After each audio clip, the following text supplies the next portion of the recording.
Hey everybody, Steve Prziborowski here. Welcome to episode 4 of How to Excel at Fire Department Promotional Exams. Episode 4 is going to discuss 12 steps for success during your next Fire Department Promotional Exam Part 2. So we talked about in episode 3 the first 6 steps. Now we're going to talk about 6 more steps to help set you up for success in your next promotional exam. So, as a reminder, my website, code3firetraining.com, has a lot of great free information. If you go to the free stuff link, you'll see tons of documents, articles I've written, that have been published, PowerPoint presentations, videos, things related to promotional preparation, officer development, leadership, training, just being the best you can be, being the best firefighter, best company officer, best chief officer, whatever it is, rank-wise that you're currently in or that you aspire in. So lots of great stuff there to help you out. Also on my website is one of the 3 books I've had published, How to Excel at Fire Department Promotional Exams, which this is based upon. The other 2 books are entry-level firefighter preparation guides. So if you know anyone that wants to become a firefighter, those are great resources for them. And I'm also, hopefully later on in 2020 or early 2021, my 4th book, another one on promotional preparation, 101 Tips to Assist You in Your Next Promotional Exam, will be available through a major publisher. So I'll have that information on my website when I have that available. But very excited about that next promotional preparation book. So in the previous episode, number 3, we discussed the first 12 steps that you can take, the first 6 of 12 steps that you can take to ensure success in your next promotional exam. So let's discuss the next 6 steps you can take to try your best to be the best you can be the next time you have to go in front of a group or a bunch of raters that are going to evaluate you, whether they're going to say, you know what, you're not ready for promotion yet, or you know what, you are ready. So let's talk about some more steps for success. Number 7, I stress time and time again, don't prepare for the test, prepare for the position, but you've also got to prepare for the process. So each department runs a promotional process differently. Some promote people based on a written test score. Some promote people based on an oral interview score. Some do what's known as an assessment center, which may have many different segments or events: written test, oral interview, personnel counseling scenario, in-basket or writing exercise, teaching demonstration, fireground simulation exercise. I mean, there's no wrong, there's no right, but every department does it slightly different. Learn what your department does. And it definitely doesn't hurt to prepare for those phases. And again, the best way to prepare for all phases, prepare for the position. Because if you're preparing for the position you want, it shouldn't matter what they throw at you. You should have already prepared for that. I know, easier said than done. Number 8, it's critical to know your strengths and weaknesses. Number 1, that's a question that gets asked commonly on oral boards. What is your 3 greatest strengths? So you should always have at least 3 greatest strengths. And then you may get asked as well, what's your greatest weakness? And then what are you doing about that weakness? So you should always have strengths and weaknesses to be able to answer a question, number 1. But more importantly, it's not just answering questions. It's helping yourself be the best you can be. Because the best part about a weakness is now you know about it. That's 50% of the battle, or half the battle. The other half now is doing something about that weakness. So that's the benefit about knowing about weaknesses. We all have them, myself included. And also knowing about your strengths, it allows you to capitalize on them as well too. Because again, we're all strong in different areas. So know your strengths, know your weaknesses, because that'll definitely help you during the promotional process. Because it'll also tell you what you better be practicing and preparing on, because maybe that's not a strong area. Act as if you're in the position. I can't stress this enough either. So let's say you're currently a captain and you want to become a battalion chief. So you're a captain. Battalion Chief's test is coming up in a couple months. By now, you hopefully already joined at the hip with your battalion chief. I remember when I was a captain preparing for the BC test, I would pick my battalion chief's brain at every point possible. He knew I wanted to become a battalion chief. He knew I was going to take the test.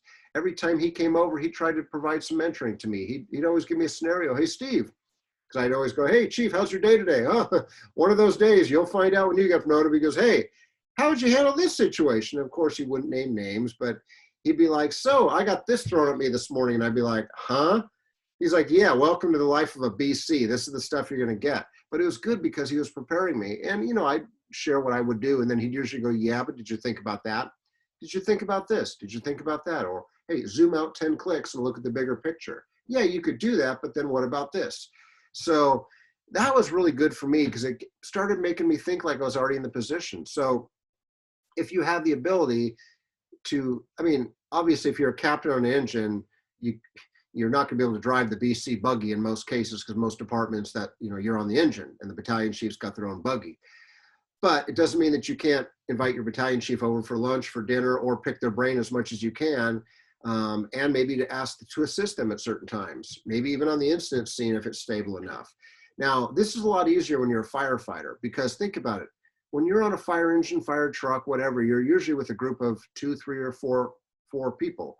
There's usually one captain, maybe an engineer, and then 1 or 2 firefighters. So if you're a firefighter that wants to become a captain, it's a lot easier on an engine to act like you're in the position. In your department, can you start this again? In some departments, if you're the firefighter, say riding in the back, they allow the captain and the firefighter to flip-flop, meaning, hey Cap, would you mind riding back here and let me ride your seat so I can talk on the radio and I can do the things? And some officers are good with that. Some departments are good with that, some are not. So if you have a good officer and a good support network, we allow our officers to do that, to flip spots with firefighters. But obviously we have some parameters of the program to make sure it's done properly, and that the best training and education and mentoring is offered. So that is a great way to be able to flip spots. Or if you're a firefighter, hey Cap, can I do all your reports? You run the call, you're the boss, but when we get back, can I do the reports? Can I schedule the training? Can I log the training? Can I schedule the inspections, log the inspections?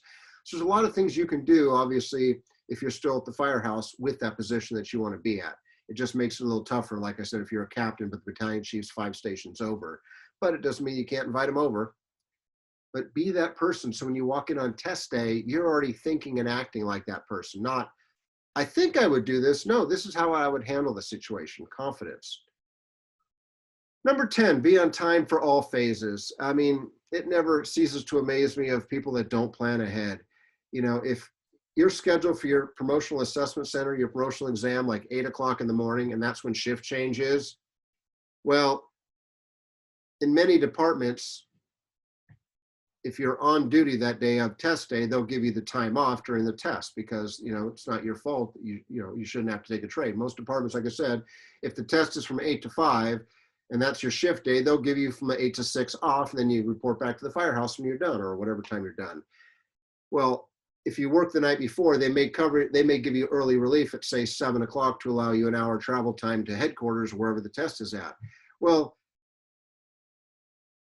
if you're working the night before, I mean, don't get pissed that your department only gives you 1 hour off. They're not obligated to do any more than that. I mean, it's sort of a waste of not a waste of taxpayer dollars. That's basically inappropriate use of taxpayer dollars to say, well, Steve, we'll give you the 12 hours off or the 24-hour off before, just so you can study. It's just hard to justify taxpayer dollar use that way. But that said, if they only give you an hour off, like in the morning to get to the test facility, take the night off. I'd rather be at home, relaxing, studying. And again, you're probably not going to be studying that much the night before. It's just maybe a refresher or just getting yourself in the zone. But have a nice sleep. I mean, when I was taking my captain's test, I took the night off. And I remember one of my colleagues, he worked the night of, and he had a couple calls. I mean, we don't get a lot of fires, but of course, Murphy's Law, they were up all night running calls. He had no sleep coming into the captain's test, and he was all pissed and bitter and everything else. But it's like, dude, well, I didn't want to take a trade for 12 hours. To me, that was 12 hours well spent, when I got to sleep in my own bed and just sort of chill and get myself in the zone. But again, and he didn't do well in the test. I did well, and I got promoted off that list. I'm not saying that was the main reason, but it didn't hurt. So more importantly, though, not just the night before, plan for traffic, because traffic will be there. Plan for weather events. They can happen. Get there early with plenty of time to spare. It is amazing how maybe once every couple of years, we have to disqualify somebody from a promotional process because they didn't follow instructions or they were late for some reason. I mean, one time it was like, okay, and it says on the instructions, the test will start at 9 o'clock, please be here at least 15 minutes early at 8:45 to check in and, get comfortable and everything else. We had one guy, the test was supposed to start, I can't remember the exact time. Let's say the test was supposed to start at 9. For some reason, he thought this test was starting at 10. But anyway, he was late. Well, anyway, I remember the story of it's 9 o'clock, it's test time, and we're missing somebody, and everyone's looking around the room as where's so-and-so, because they knew he was supposed to be there. Well, there was nowhere to be found. Apparently, he wasn't picking up his cell phone when people tried to call. We started without him. Well, he comes in like 45 minutes later. hey, I've been chilling out in my car, just getting myself in the zone. It's like, I'm all ready to go and do this. And then he's like, where is everybody? And then, of course, we had to tell him, you're late. We tried getting a hold of you. And he's like, oh, shit, I hadn't, you know, he was an hour off in the wrong direction. So that sucks. I mean, he openly admits it after the fact, and he got promoted. I mean, he got promoted on the next list. He had to take the test again, but he had a great attitude about it. He goes, dude, he goes, that was the best learning experience I ever had, to follow instructions. And you know what? He took it as good as he could have, because some people would have been, well, this is BS and this is ridiculous, and I'm going to sue the department, file a grievance. Because you can't follow instructions. Sorry. They can't make, as soon as they make accommodations for you, they got to do it for everybody. And that's unfair for the people that showed up on time. Then it does open up grievances for everybody. Be on time. Don't be the example. Seriously. Another key point. When you get hired, you're probably going to be issued what's called a Class A dress uniform, a dress uniform that we rarely use as firefighters. Usually, sad to say, funerals or promotional ceremonies, recognition ceremonies, but beyond that, the average firefighter rarely gets their full heavy dress uniform and cap on, because we don't have the occasions. Now, when you become a chief officer, especially a deputy chief, fire chief, assistant chief, you wear that a lot more. I mean, that's just part of our job.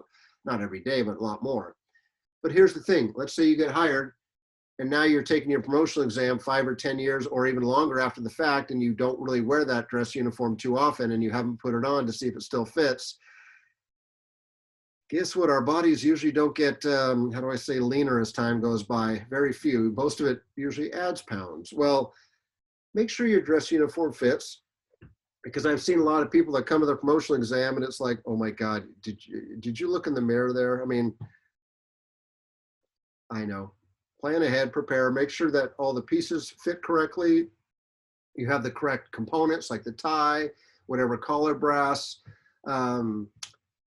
And something else, you know, make sure it's correct, because in a lot of departments on the sleeves, there's insignia that demonstrates not just your rank, but how many years of service you have. Like in some departments, every 5 years of service, there's a different, like, Maltese cross. So if you can't follow instructions by not wearing the correct uniform because you haven't kept it up to date with your time on the job, what message does that send to the fire chief? You know, how are you going to follow rules and regulations if you can't even do it right now? And then if you're testing for chief officer positions, battalion chief or higher, sometimes they say dress uniform or not business casual, business attire, which typically means for men a suit, for women obviously either a suit, dress, pantsuit, or something else. But as a chief officer especially, you got to have at least one suit, because you're going to have, there's going to be situations where you're going to have to use them. So make sure that at least fits, and make sure everything's correct and up to date and all those other things, because you probably haven't cared about that for a number of years. Most importantly of all things, I can't say this enough, prepare for the position. It's that simple. Because again, no matter what they throw at you, I mean, you're never going to be prepared 100%. Don't get me wrong. You don't prepare until you're in the position. And then hell, half the time you get promoted and you go, man, I couldn't have prepared for that. Yeah, I get it. There's a lot of things you're never going to be able to prepare for when you get in the position because of this.